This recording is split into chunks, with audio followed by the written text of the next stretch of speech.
Hello അസ്സാമു അലൈക്കും. എല്ലാ കൂട്ടുകാർക്കും നമ്മുടെ ഇന്നത്തെ കുഞ്ഞു വീഡിയോയിലേക്ക് സ്വാഗതം. എല്ലാവരും സുഖമായിട്ടും സന്തോഷമായിട്ടിരിക്കാമെന്ന് വിചാരിക്കുന്നു. മാഷാ അല്ലാ, അൽഹംദുലില്ലാഹ്, ഞാനിവിടെ സുഖമായിട്ടിരിക്കുന്നു കേട്ടോ. അപ്പോൾ ദേ നമ്മൾ രാവിലെ തന്നെ അടുക്കളയിലോട്ട് വന്നിട്ടുണ്ട്. അപ്പോൾ അതൊന്നും തെറ്റരുതല്ലോ. അപ്പോൾ രാവിലെ അടുക്കളയിലോട്ട് വന്നിട്ടുണ്ട്. അപ്പോൾ മഴയുണ്ട്, ചെറിയ ചാറ്റലൊക്കെ ആയിട്ട് നിൽക്കുകയാണ്. അപ്പോൾ ദേ രാവിലെ കാപ്പി ഉണ്ടാക്കുന്ന പണിയിലാണ് കേട്ടോ. അപ്പോൾ നമ്മുടെ വീഡിയോ കണ്ട് ഇഷ്ടപ്പെടുവാണെങ്കിൽ തുടക്കത്തിലേ അങ്ങ് പറയാം, ലൈക്ക് ചെയ്യാൻ മറക്കരുത് കേട്ടോ. അതുപോലെ വീഡിയോ ഇഷ്ടപ്പെട്ടാൽ ഒന്ന് സബ്സ്ക്രൈബ് ചെയ്യുക. നമ്മുടെ പഴയ വീഡിയോസ് എല്ലാം ഒന്ന് കാണാൻ ശ്രമിക്കണം കേട്ടോ. ഇപ്പോൾ വരുന്ന പുതിയ കൂട്ടുകാരുടെ അടുത്ത് പറഞ്ഞതാണേ. അപ്പോൾ ഇതേ നമുക്ക് വീഡിയോയിലേക്ക് പോകാം കേട്ടോ. ഞാനാണെങ്കിൽ അരിമാവ് വെച്ചിട്ട് പുട്ടുണ്ടാക്കാനായിട്ട് മാവൊക്കെ ഇവിടെ നനച്ച് വെച്ചിട്ടുണ്ട്. എനിക്ക് അരിമാവ് നനച്ചെടുക്കാനും ഇഷ്ടമാണ്, അത് കഴിക്കാനും ഇഷ്ടമാണ്. അരിപ്പുട്ടാണെങ്കിൽ ഭയങ്കര ഇഷ്ടമാണ് കേട്ടോ. അങ്ങനെ മാവൊക്കെ നനച്ചെടുത്തിട്ടുണ്ട്. പിന്നെ കറി വെക്കുന്നത് ചിക്കൻ സ്റ്റ്യൂ ആണ് കേട്ടോ. അപ്പോൾ കുറച്ച് ചിക്കൻ്റെ കഷ്ണം, കുറച്ചേ ഉള്ളൂ, കുറച്ച് ചിക്കൻ്റെ കഷ്ണം എടുത്തിട്ടുണ്ട്. കഴുകി വൃത്തിയാക്കി കുക്കറിലോട്ട് ഇട്ട് കൊടുത്തിട്ടുണ്ട്. പിന്നെ ഒരു ഉരുളക്കിഴങ്ങ് എടുത്തിട്ടുണ്ട്. ഒരു ക്യാരറ്റും കൂടെയൊക്കെ അരിഞ്ഞ് കുറച്ച് ഉപ്പും കുറച്ച് ഗരം മസാലപ്പൊടി ഇട്ട് ആവശ്യത്തിനുള്ള വെള്ളം ഒഴിച്ചിട്ട് കുക്കറിലോട്ട് ആക്കിയിട്ടുണ്ട്. അതാകുമ്പോഴത്തേക്ക് നമുക്ക് പുട്ടും ഉണ്ടാക്കിയെടുക്കാം, കറി എവിടെ റെഡിയായി വരികയും ചെയ്യുമല്ലോ. കഷ്ണങ്ങളൊക്കെ ഒന്ന് വെന്തും കിട്ടുമല്ലോ. അപ്പോൾ ഒരു വെടിക്ക് രണ്ട് പക്ഷി എന്ന് പറയുന്നത് പോലെ ഞാൻ രണ്ടും കൂടെ നടത്തിക്കൊണ്ടിരിക്കുകയാണ് കേട്ടോ. അങ്ങനെ പുട്ടൊക്കെ അങ്ങോട്ട് ഉണ്ടാക്കിയെടുക്കുന്നുണ്ട്. ചിരട്ടപ്പുട്ടായതുകൊണ്ട് വളരെ ഈസി ആയിട്ട് പെട്ടെന്നാവും കേട്ടോ. നമ്മുടെ പഴയ കുറ്റി ഉണ്ടല്ലോ, കുറ്റിപ്പുട്ടാണെങ്കിൽ ഭയങ്കര ചില സമയത്ത് അതിൽ ആവി വരത്തില്ല. പിന്നെ നമ്മൾ പപ്പടക്കോലൊക്കെ ഇട്ടിട്ടൊന്ന് കുത്തി നോക്കണം, അപ്പോഴത്തേക്കും ചെറിയൊരു രീതിയിൽ ആവി വരുന്നത് കേട്ടോ. ഇതാകുമ്പോൾ ഈസി ആയിട്ടൊരു പെട്ടെന്ന് നമുക്കിത് ആവി കയറ്റി എടുക്കാനും പറ്റുന്നുണ്ട്. അപ്പോൾ എൻ്റെ കറി അവിടെ റെഡിയാവും. കറിയുടെ റെസിപ്പി ഞാനിതിൽ കാണിച്ചിട്ടില്ല, കാരണം കുറേ പ്രാവശ്യം നമ്മൾ സ്റ്റൂ വയ്ക്കുന്ന കാണിച്ചിട്ടുണ്ട്. എന്നാലും റെസിപ്പി ഒന്ന് പറഞ്ഞു പോവാം കേട്ടോ. ഞാൻ വീഡിയോ ആക്കി ഡീറ്റെയിൽ ആയിട്ട് എടുത്തിട്ടില്ല. അപ്പോൾ നല്ല പുതിയ കൂട്ടുകാരൊക്കെ ഒരുപാട് വന്നിട്ടുള്ളവരല്ലേ. അപ്പോൾ അവരൊക്കെയൊന്ന് റെസിപ്പി ഒന്ന് പറയാവേ. നമ്മൾ ഈ കഷ്ണങ്ങളെല്ലാം ഒന്ന് വേവിച്ചെടുത്തിട്ടുണ്ടല്ലോ. അപ്പോൾ ശരിക്കും പറഞ്ഞു കഴിഞ്ഞാൽ ഈ കഷ്ണം വേവിക്കുന്ന സമയത്ത് ഞാൻ ഗരം മസാലപ്പൊടി ഇട്ട് കൊടുത്തത്. ഇതിലേക്ക് ഇട്ടേണ്ടത് പട്ട, ഗ്രാമ്പു, ഏലക്ക, കുരുമുളക് ഒന്ന് ചതച്ചതാണ് ഇട്ട് കൊടുക്കേണ്ടത്. ഞാൻ ഇതെല്ലാം കൂടെ ഇട്ടിട്ട് പെരിഞ്ജീരകമൊക്കെ ഇട്ടിട്ട് നന്നായിട്ട് പൊടിച്ചെടുത്തത് കൊണ്ട് ഞാൻ അതിൻ്റെ കൂട്ട് കുറച്ചിട്ട് കൊടുത്തതാണേ. പിന്നെ ഇതേ കഷ്ണങ്ങളെല്ലാം വെന്ത് മാറ്റിയപ്പോഴത്തേക്കും ചട്ടി അടുപ്പിലോട്ട് വെച്ചിട്ട് ഒരു ഇച്ചി വെളിച്ചെണ്ണ ഒഴിച്ചിട്ട് ഒരു സവോള ഒന്ന് അരിഞ്ഞ് വഴറ്റിയെടുക്കണം. ഒന്ന് വഴണ്ട് വന്നാൽ മതി കേട്ടോ, ഒന്ന് വാടി കിട്ടിയാൽ മാത്രം മതി. പിന്നെ അതിലേക്ക് കറിവേപ്പിലയും പച്ചമുളകുണ്ടല്ലോ, പച്ചമുളകും ഇഞ്ചി വെളുത്തുള്ളി ചതച്ചതും കൂടെ ഇട്ട് കൊടുത്ത് നന്നായിട്ട് മിക്സാക്കി കൊടുക്കണം. മിക്സാക്കിയിട്ട് അതിലും കുറച്ച് കുരുമുളകിൻ്റെ പൊടിയും കുറച്ച് ഗരം മസാലപ്പൊടിയും കൂടെ ഇട്ട് കൊടുക്കുക. പിന്നെ തേങ്ങാപ്പാൽ കേട്ടോ, കട്ടിയുള്ള തേങ്ങാപ്പാൽ ഒഴിച്ച് കൊടുത്തിട്ട് ഒന്ന് കുറുകിയിരിക്കണമെങ്കിൽ, അതിൻ്റെ ചാറൊന്ന് കുറുകിയിരിക്കാൻ വേണ്ടി മാത്രമാണ് കേട്ടോ. അങ്ങനെ ഇരിക്കണമെന്നുണ്ടെങ്കിൽ മാത്രം കുറച്ച് കോൺഫ്ലവർ ഇട്ട് കൊടുക്കാം. 1 ടീസ്പൂൺ കോൺഫ്ലവർ ഇട്ട് കൊടുക്കാം.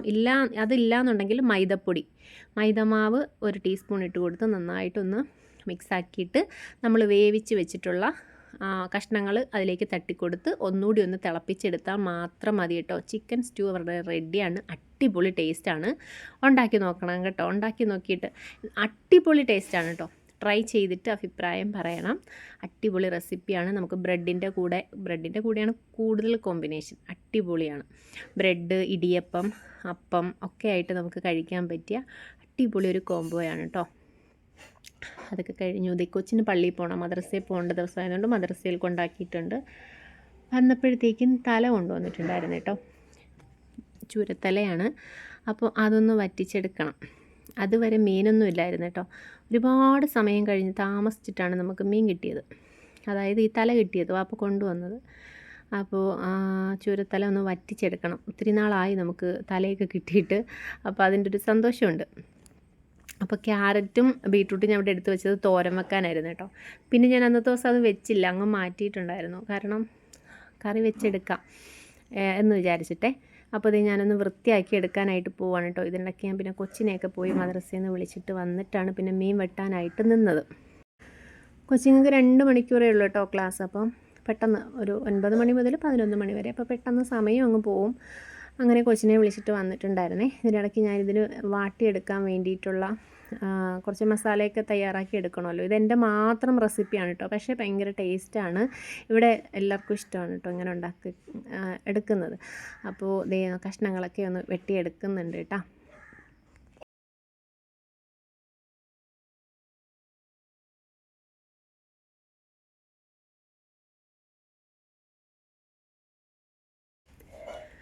കണ്ടില്ലേ, നമ്മൾ വെട്ടി തേച്ച് കഴുകി എടുത്തിട്ടുണ്ട്. ഇതിൽ നിന്ന് 2-3 പീസ് ഞാനെടുത്ത് മാറ്റിയിട്ടുണ്ട്. എന്തിനാണെന്ന് കഴിഞ്ഞാൽ പാത്തുവിന് വറുത്ത് കൊടുക്കാൻ വേണ്ടിയിട്ട്. ബാക്കി ചൂര ഭയങ്കര ഇഷ്ടമാണ് കേട്ടോ കൊച്ചിനെപ്പോഴും. ഞാനൊന്ന് വറുക്കാൻ വേണ്ടി എടുത്തിട്ടുണ്ട്. പിന്നെ കീരിച്ചാള, അത് അറിയാമെന്ന് തോന്നുന്നു. ആ മീനിന് വേറെ എന്തെങ്കിലും പേരുണ്ടോയെന്നൊന്നും എനിക്കറിയത്തില്ല. ഞങ്ങൾ കീരിച്ചാള എന്ന് പറയും.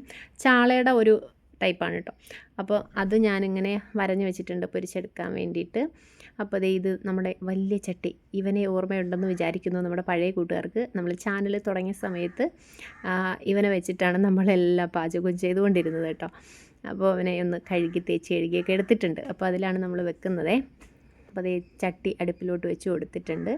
ഇനിയിപ്പോൾ അതിലേക്ക് വെളിച്ചെണ്ണയൊക്കെ ഒഴിച്ച് കൊടുക്കണം. അപ്പോൾ ഞാനിന്ന് ചെയ്യുന്നതേ, നമ്മൾ ഞണ്ട് കറി വെക്കുമ്പോൾ, ഞണ്ട് റോസ്റ്റൊക്കെ ചെയ്യുന്ന സമയത്ത് ഉമ്മച്ചിയാണെങ്കിൽ ഇതുപോലെ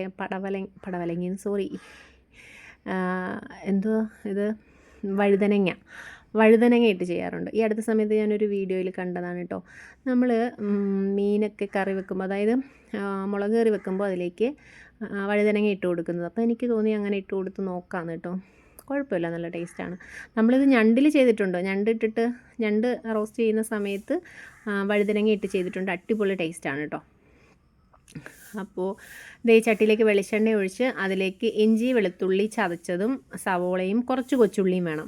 കൊച്ചുള്ളി ഒന്ന് ചതച്ചെടുത്തിട്ട് നമ്മളിതൊന്ന് വാട്ടിയെടുക്കുന്നുണ്ട്. അതിലേക്ക് നമ്മൾ വഴുതനങ്ങ ഇട്ട് കൊടുത്തു, കറിവേപ്പില ഇട്ട് കൊടുത്തു, ഉപ്പിട്ടിട്ടാണ് കേട്ടോ വാട്ടിയെടുക്കുന്നത്. ഇത് നന്നായിട്ടൊന്ന് വാടി കിട്ടണം കേട്ടോ.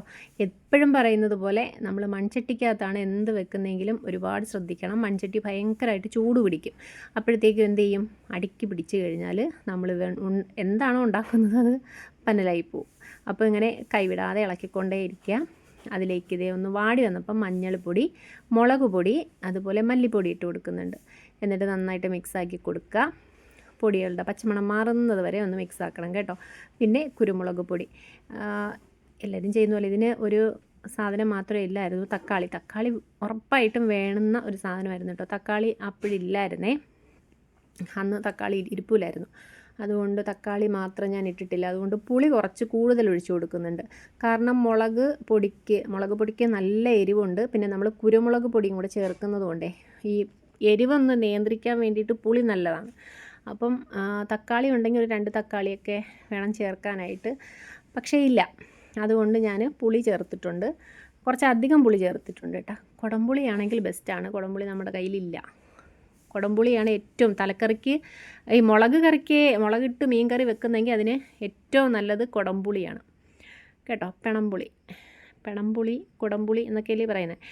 അപ്പോൾ അതാണ് വേണ്ടത്. നമ്മുടെ കയ്യിൽ അതൊന്നും ഇല്ല. അതുകൊണ്ട് നമ്മൾ സാധാ പിഴിഞ്ഞ് പുളി ഒഴിച്ചു കൊടുത്തിട്ടുണ്ട്. കുറച്ച് വെള്ളം കൂടെ ഒഴിച്ചിട്ട് നമ്മുടെ മീൻ ഇട്ട് കൊടുത്തിട്ടുണ്ട് കേട്ടോ.